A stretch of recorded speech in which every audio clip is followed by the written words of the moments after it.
combinant également la coalition Wallou. À l'image de ce qui a été fait à Dakar, nous avons reçu la notification. C'est pourquoi, en toute responsabilité, en tout patriote, en tout et en bon républicain,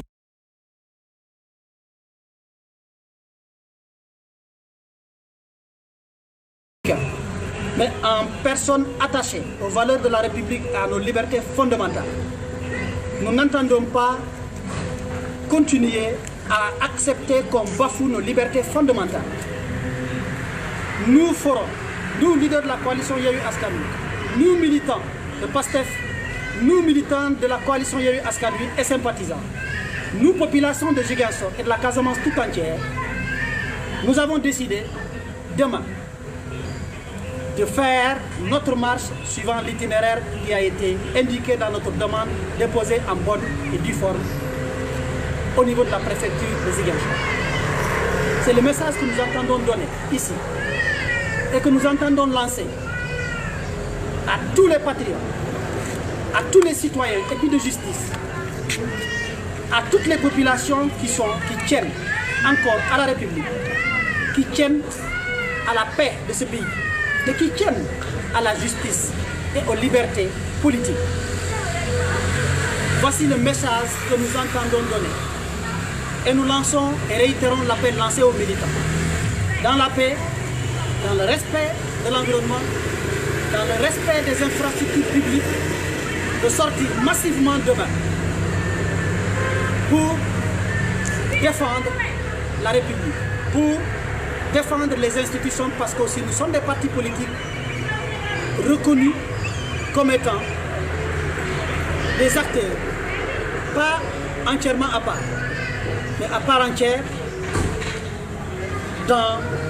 le landerneau politique sénégalais. Voici le message fort que nous voudrions donner. Et le soubassement de tout cela est connu et reconnu. Mais nous entendions manifester pacifiquement et passer le message à toutes les populations dans la paix à laquelle nous tenons. Et nous terminerons par dire, nous voulons manifester et tout faire dans la paix. Et nous tiendrons pour responsable l'autorité qui commence à déployer dans les rues de Ziguinchor. Nous avons fait le tour, on a senti toutes les forces publiques qu'on appelle les forces de défense.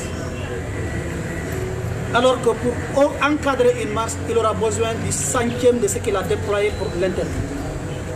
Voici la preuve manifeste que nous sommes et nous avons en face des personnes qui sont déterminées à faire dans l'inqualifiable. Mais la détermination du peuple est toujours plus forte que la détermination de groupes de personnes vouées ou qui est mue par des intérêts que personne ne peut qualifier. Voici le message fort que nous voudrons lancer à la presse et à tous les militants de Yewwi Askan Wi. Et un appel lancé également à nos collaborateurs de Wallou pour que demain la justice soit respectée, pour que demain la liberté soit le maître mot. Nous vous remercions de votre aimable attention.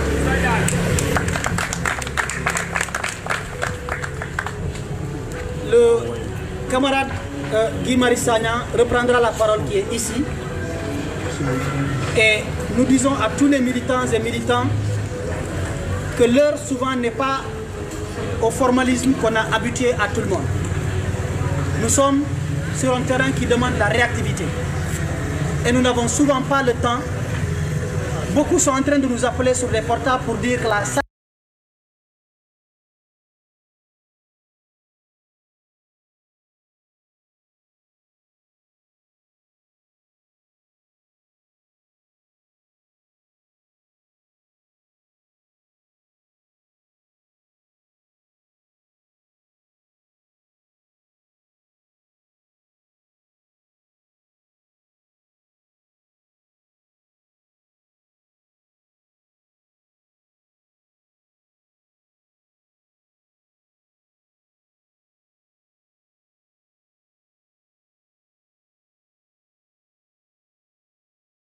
devrait être pleine.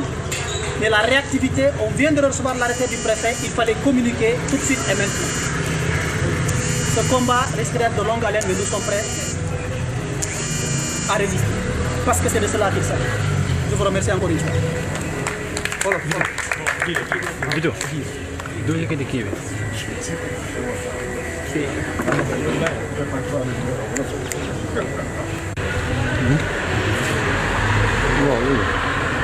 maa ngi leen di nuyu yéen ñëpp ci seen tur ak seen sant di am mbégte nekk fii tey ci Ziguinchor ngir waxtaan ak yéen opinion publique nationale ak internationale ngir waxtaan ak yéen taskatu xibaar yi ngir waxtaan ak yéen ñi bokk ci coalition Yewwi Askan Wi ak coalition Wallu ngir waxtaan ak yéen askanu Ziguinchor Oussouye ak Bignona maa ngi tudd Guy Marius Sagna egsi léegi fii ci Ziguinchor ngir mën a fekkee doxu ñaxtu bi nga xam ne moom la ñu war a amal suba ajjuma fukki fan ak juróom-ñaar ci weeru juin doxu ñaxtu bi nar a commencé ci terrain Diatir dem ba ci rond-point Aline Sitoé Diatta sama teewaay fii li ko waral bokk na ci ñoom Yankoba ñoom Abdou Sané ñoom recteur woo ma ci njeextalu ayubés ba dépassé ne ma li nga xam ne coalition Yewwi Askan Wi ak Wallu da ko bëgg a amal le 17 juin ca place de l'Obélisque bu Dakar ñoom waa Casamance maanaam Oussouye Bignona ak Ziguinchor duñ ci des ginnaaw et que namoon nañu man ma fekkee manifestation ma fekkee doxu ñaxtu bi ma ne leen amul benn problème kon ci seen invitation laa ñëwee fii ci Ziguinchor ngir bokk ci doxu ñaxtu bi ma egsee nag fekk naa ñu jëli bataaxal bi nga xam ne mu ngi bàyyeekoo ci préfet bu Ziguinchor bi ñuy xamal ne doxu ñaxtu bi nga xam ne moom la ñu war a amal suba dañ koo tere ndax jafe-jafe kaaraange ndax itam ne ñoom njort nañu ne moom préfet bu Ziguinchor njort na ne suba mun na am ay jafe-jafe yu am solo mooy trouble à l'ordre public ci doxu ñaxtu bi lenn laa bëgg a xamal waa Yewwi Askan Wi yëpp waa Wallu yëpp waa Ziguinchor yëpp waa Oussouye yëpp waa Bignona yëpp jógewuma Ndakaaru ñëw ba Ziguinchor ngir bañ a dox suba bu 3 heures jotee diggante terrain Diatir jëm rond-point Aline Sitoé Diatta maanaam suba ñun ñëpp bu ñu jullee ba noppi julli ajuma nañu tase terrain Diatir ngir marche pacifiquement xeexuñu xulloowuñu fitna taxuñaa jóg dinañ marche pacifiquement du terrain de Diatir jëm rond-point Aline Sitoé Diatta ñun nag amuñu lu ñuy wax préfet bu Ziguinchor ndax xam nañ ne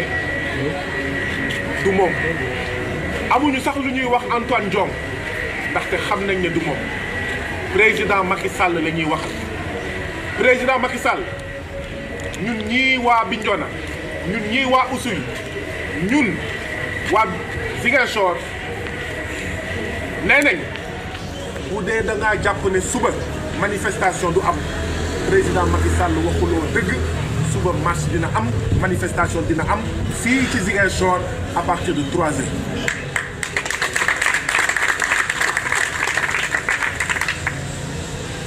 bu ñu gisee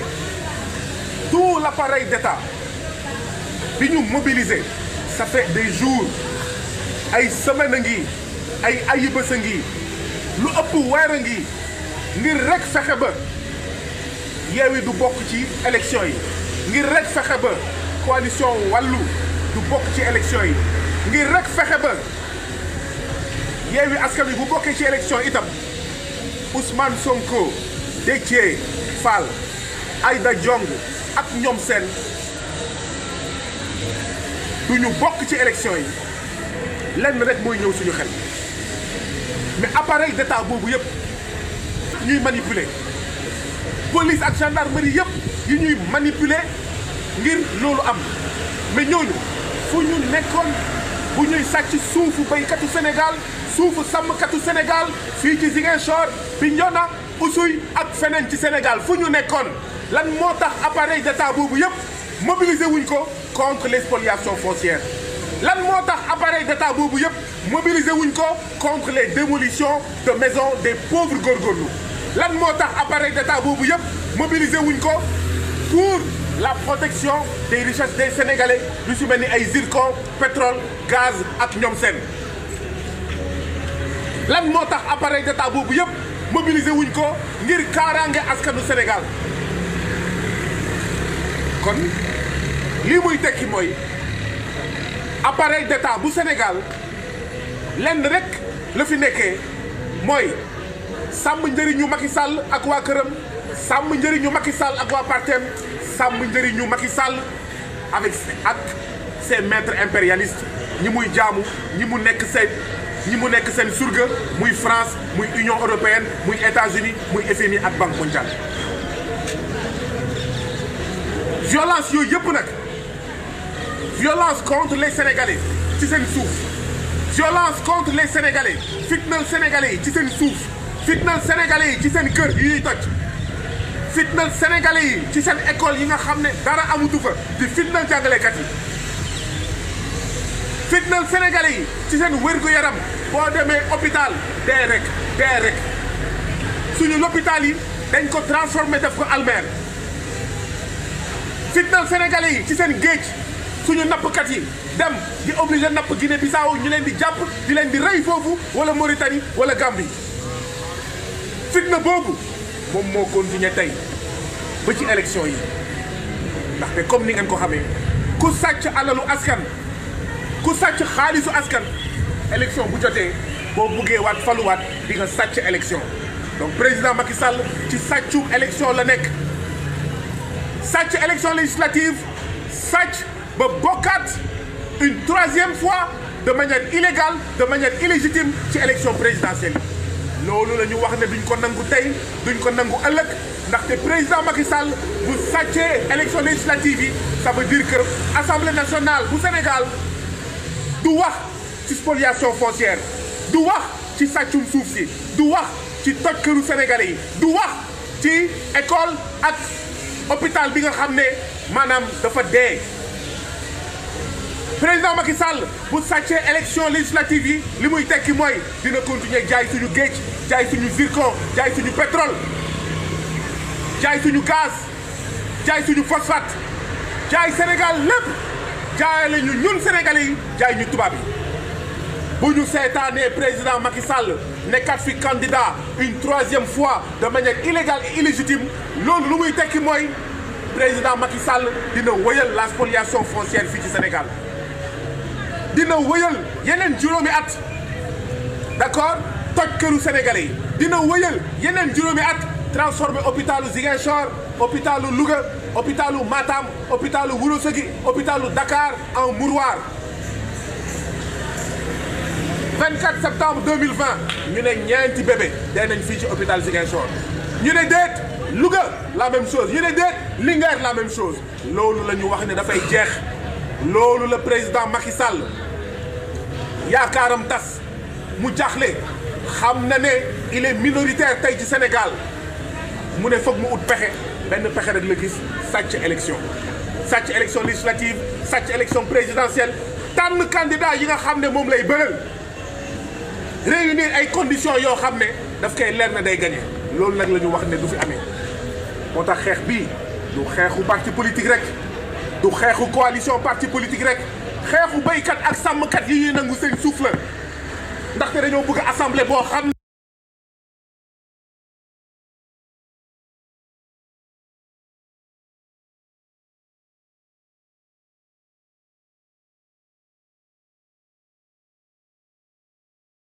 ne day wax ci sàccum suuf si assemblée boo xam ne day def ay commission d'enquête ci sàccum suuf si ci kër yi ñuy toj ci accord yi président Macky Sall yolom signature di signé ci suñu tur dañoo bëgg assemblée nationale boo xam ne leer assemblée bu Pa Moustapha Niasse di jiite nga xam ne lenn rek lañ fa nekkee waxtaanee suukaru koor séddoo suukaru koor waaye duñ ko waxtaanee mbiru askanu Sénégal kon mbir mii mbiru sàmmkat ak mbiru béykat la mbiru enseignant ak mbiru waa kër docteur la ba ci mbiru policier yii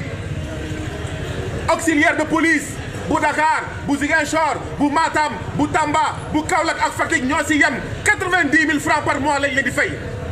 manifestation suba bi on va aussi manifester pour les auxiliaires de police qui sont maltraités sur le plan salarial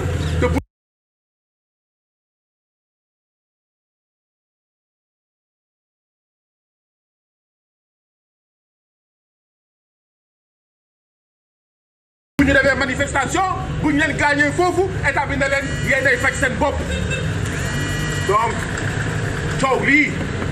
du coowal parti politique rek du coowal coalition parti politique rek coowal tous les agents des forces de défense askan bi nga xam ne ñun ñooy bokk fu ñuy fajoo muy hôpital public ñun ñooy bokk fu ñuy jàngee muy école publique ñun ñooy bokk suñu naxar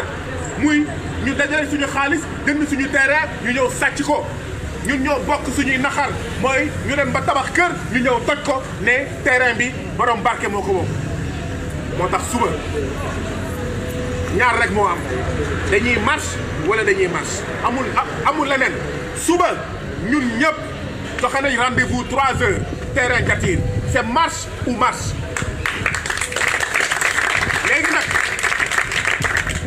léegi nag mars 2021 rayoon nañu fukk ak ñeent ci ñun suba moo xam Ziguinchor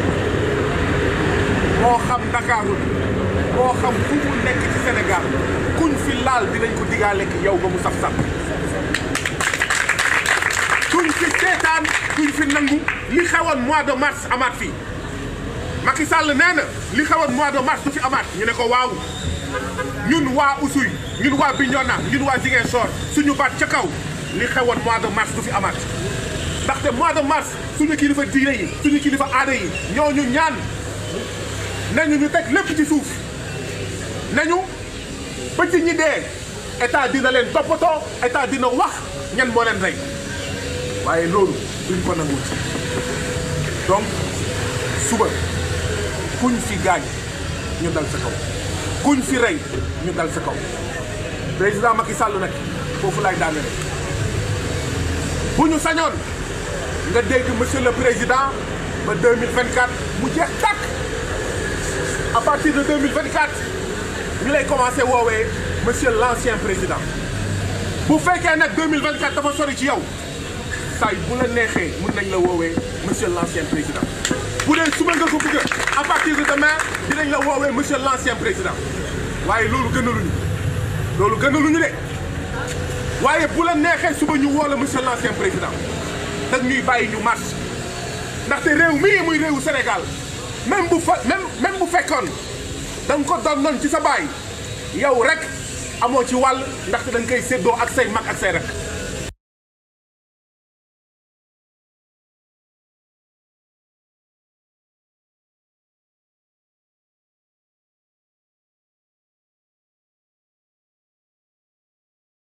rawatina réew mii doon noo ko ci sa ndey doon noo ko ci sa baay ñun askanu Sénégal ñoo ko moom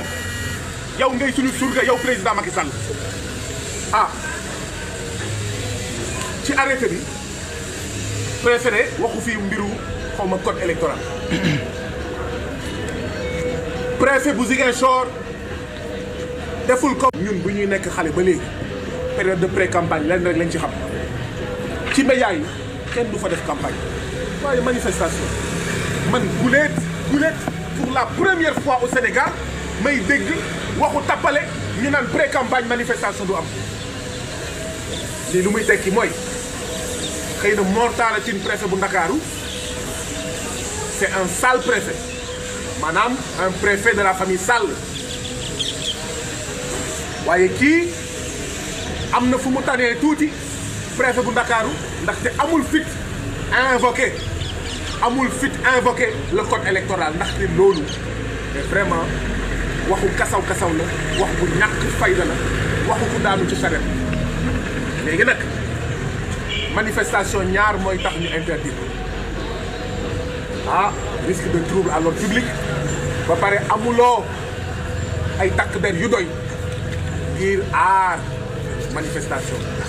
or ci këyit bi gisuñu ñaari daje. charte Sénégal yoonu Sénégal dafa ne préfet am nga liberté waaye am na liberté boo xam ne dañ la tënk munoo xëy comme nu mu la neexee rek nga interdire manifestation ñaar moo la tënk booy interdire manifestation bi na am ay risques ñaareel bi amoo takk der yu doy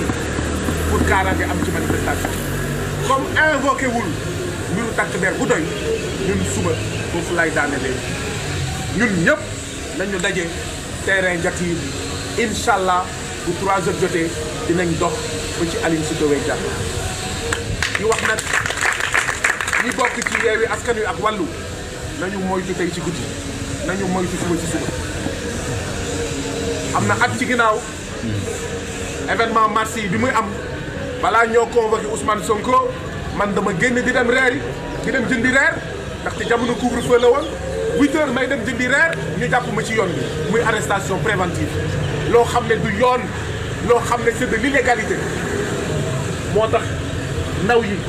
góor yi jigéen yi na message bi jàll bu kenn taxawaalu tey ci guddi ndaxte rafle mën na am suba on a besoin de tout le monde à la marche pacifique nag la ñu wax indi wuñu xeer indi wuñu jaasi indi wuñu paaka waaye dinañ marche jërë ngeen jëf